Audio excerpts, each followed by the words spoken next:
Hi, we are the Ohio guys here in location in Connaught in Chicago, Illinois. I'm Christian Campo, and today I'm being joined by Rob Mungle. How you doing, sir? I'm doing well. Thanks for having me today.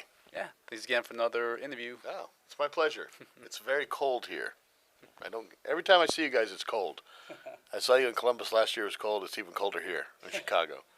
I don't know how they do it. But there was snow there. Yeah, right now. yeah, we got that going for us. Yeah. All right, man. So you know the drill. We got another interview. Mm-hmm. So first of all, I was like working on the Fucons. The Fucons were interesting because of those of you who don't know, the Fucon family series was it's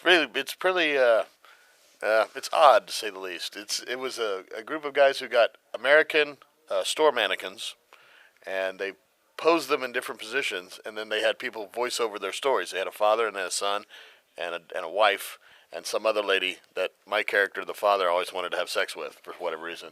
But they're just store mannequins, and they don't move. They just sit there. And so we got to improvise a lot of stuff and have fun with it. It's the oddest thing I've ever worked on.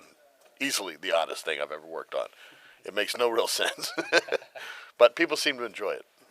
Yeah. Well, another odd thing worked on, XL Saga. Yes, that was a lot of fun. That was probably the best time I've had on a because that one's almost as ridiculous as the Fucons, but my character I got to play Pedro, and he's a very sensitive young man, and that was a lot of fun to do. He just cries all the time about his wife being dead. Yeah. So, and actually, I did the character's name's Pedro, and I had some people say, "Hey, that's a really good Hispanic accent you did on it," and I have to tell them, "No, it's not an Hispanic accent. It's an impression of a Greek waiter at a restaurant that was around the corner from my house." And he was just an asshole. I don't know if we can say that, but I said it, asshole. He was this mean waiter who was just mean to everybody, and he talked like this. He was very upset all the time. And so that was Pedro's voice, was a Greek waiter who was just a jerk. Yeah, I remember that story back in OhioCon. Yeah. That's true. True story. He's gone now. I don't know where he's at, but he might be dead.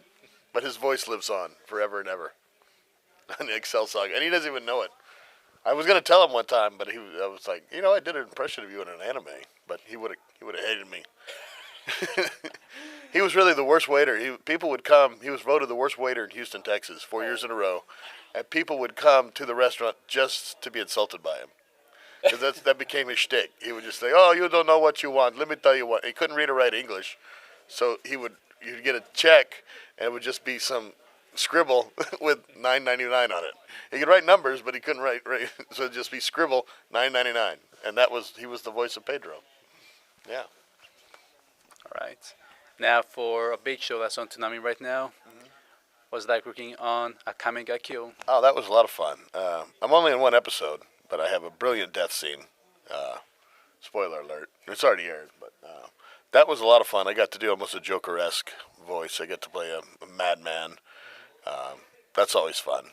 Most of the time I'm playing generals or whatnot, like we have to launch the missiles now. So when you get to stretch out and do something a little different, that's always a lot of fun. I had a lot of fun working on that. Okay. Now for a long series show, I was like working on One Piece. One Piece is fine, but I have to do it at Funimation, which means I live in Houston. Funimation is based in Dallas. So every morning, the days they would hire me, I'd have to drive up there. And usually it's a 10 a.m. or 9 a.m. call, but that's a 4.5 hour drive. So every time I got there, I was exhausted.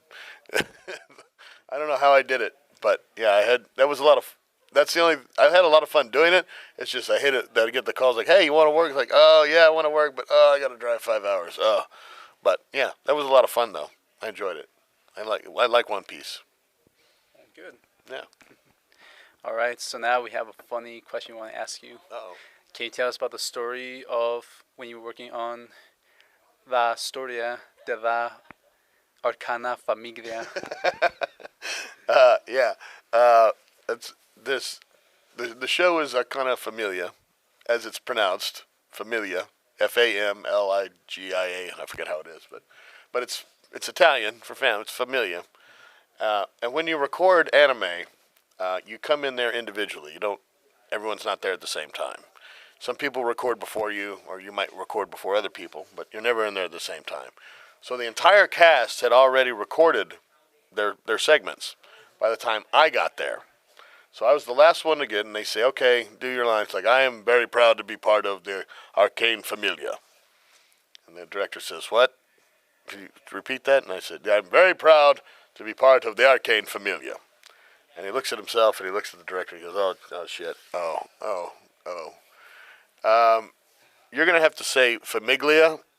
I was like, why? That's not how you pronounce it. Familia is how it's pronounced. And he said, well, you're the last one to record, and everyone else has said Famiglia. So you're going to have to say Famiglia, too. So I have to look like an idiot because everyone else did. And sure enough, people I've seen on, but that's not how you say that word. Why did they say it that way? That's not how you say it. All over the internet, I'm just like, I didn't know. I knew, but apparently 14 other actors and a director didn't know how to speak Italian. They got all the Japanese words right, but they missed the one Italian word, which is it's in the title. So yeah, so that was probably the silliest thing that ever happened. That's a funny story. That's behind the scenes of how things get made in anime. Yeah. All right, so now we come to our last question. Mm-hmm.